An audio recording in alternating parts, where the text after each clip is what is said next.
everybody, and welcome to this video. I'm going to be giving you guys a step-by-step beginner's guide of how you can solo the Grasp of Avarice boss, the first boss, the Ogre. We're going to be solo one-phasing this boss by using the BONK build with the Sunbreaker Hammer Titan. So, first we're going to need to make sure we're using Code of the Devastator, the middle tree subclass on Sunbreaker. The next thing we're going to need is a shotgun that has 1-2 punch. I use my Wastelander M5 shotgun that I got from Dares of Eternity. For the example I'm giving you guys today, the energy weapon is not too important. I don't even use this when I solo one phase the Ogre.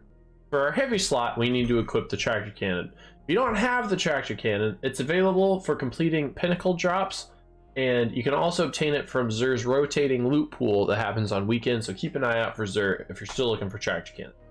We will also need to change some settings for your controller or keyboard. I am on controller, so I need to press my start button, then head over to the settings tab, then head to button layout. At the top of the screen, select the drop down arrow and choose custom for your layout. You need to choose a charged melee button. I chose right bumper, my normal melee button. Then you need to select a button for a uncharged melee.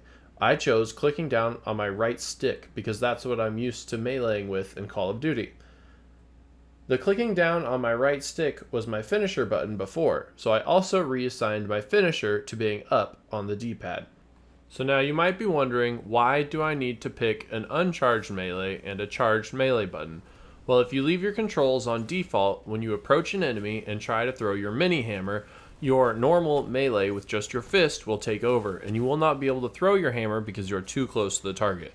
By selecting a charged and uncharged melee, we can pick whether we throw our hammer if we're at close range or far range, and then we may also choose if we want to melee with our fists by using our uncharged melee button. Now let's move on to how we do so much damage with this little hammer. First, you need to know something about Synthoceps. Synthoceps have an intrinsic perk on them called Biotic Enhancements. What this perk's description is increased melee lunge range and improved melee and super damage when you're surrounded. So this build does the most damage when surrounded by enemies. So in this example, when we go to do damage to the Ogre, you will notice that I don't kill the Thrall and I leave some acolytes as well to make sure that this perk is active.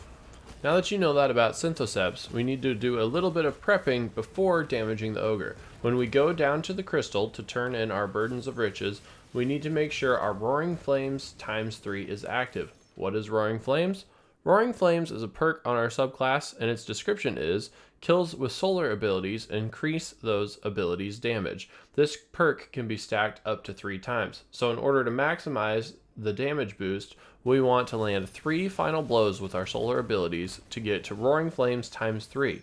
I use my super to clear out the enemies when I gather my riches, and so my super has me at ×3. After we have gotten ×3 Roaring Flames, we can go turn in our burdens, and I like to refresh the timer by killing an acolyte with my mini hammer, and then once you get down to the crystal, if you get right up against the crystal, the Thrall will not walk around it to attack you. Keep an eye out on your Roaring Flames timer. If it starts to get low, then refresh it on a Thrall with your hammer. When the burdens get turned in, you want to time your damage just right so that when the Ogre is able to be damaged, you start immediately. So how do we do over 4 million damage to this Ogre by ourselves in such a short time? As soon as you approach the Ogre for damage, refresh your Roaring Flames timer on a Thrall, and then hit the Ogre with Tractor Cannon. Tractor Cannon causes a debuff to our target, which will cause them to take 30% increased damage for 6 seconds. We will then swap to our shotgun that has 1-2 punch. We need to hit the target with all of the pellets from that shot to properly activate 1-2 punch. 1-2 punch will triple our mini hammer damage for a short time.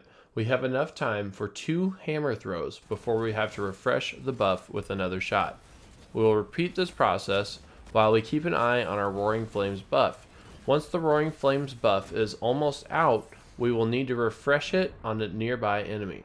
After refreshing it, I like to hit the target again with a Tractor Cannon to refresh the debuff, then resume the 1-2 punch shot and hammer throws. If at any time the Ogre is going to use his stomp mechanic, we can use our uncharged melee button to keep us from getting pushed away. Our melee will pull us back to the Ogre. This will take some practicing to get this timing right. Alright, so there's a lot going on here. We have the Synthoceps Biotic Enhancement perk giving our hammer a melee buff because we are surrounded. Our hammer is solar, so our hammer has a buff because of the roaring flames. We also have this tractor cannon, which has given us a 30% debuff on the ogre, and then we have 1-2 punch on our shotgun that triples our hammer's damage on top of all the buffs that the hammer already had. So like I said, that's a lot going on, but there's even more. Now we need to cover what mods we need to accomplish this. Now let's get started with the elemental well and charge with light mods that we will need to make it so that we can actually survive this. On my helmet, I have melee wellmaker. What does melee wellmaker do? If you land the final blow on an enemy with a charged melee, in this example our mini hammer, then upon that final blow, a elemental well matching our subclass will spawn. For this build, it will be solar because we are using the Sunbreaker subclass. On my chest piece, I have elemental charge. This mod makes it so that when I pick up the elemental well that we make with our melee wellmaker mod, we will become charged with light. If the well matches our subclass, then we will get 2 stacks of charge with light. Next up is protective light. When you are charged with light, you gain significant resistance against combatants when your shields break. The more stacks of charge with light you have, the longer the damage resistance lasts. The next mod we use is called Well of Life. Well of Life makes it so that if you pick up a solar elemental well, your health and shields have increased regeneration for a short period of time. So as you can see in this clip, once I get this shank to spawn an elemental well, and when I pick that elemental well up, my health starts to regen immediately. And as you can see, as this other shank damages me, my healing is still active and it will continue to regenerate immediately. And lastly, I use Supercharged. Supercharged makes it so that you can have 5 stacks of charge with light and makes our damage resistance from protective light last longer. And now for the normal mods that I use in this build, I use Shotgun Ammo Finder so that we always have ammo to utilize our 1-2 punch. I use Shotgun Dexterity to help us ready and stow our shotguns as quick as possible. And then I use Melee Damage Resistant to protect me from all the thrall. The rest of the mods are not necessary, but I use Recuperation and Absolution as well. Alright, so that wraps up our massive info dump on how to have your own BONK build. Alright, now I want you guys to get in there and try and do this. It does take some practice to get the rhythms down, but I think you guys could do it. Hopefully you guys have all the mods that you need to get this done, and I'm going to just play the footage of me doing it from start to finish, from when I place the rally flag to when I completely solo one-phase the ogre. So hope you guys learned something. Thank you so much for watching, and I hope you guys have a killer day.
Can this thrall, like, get out of my way?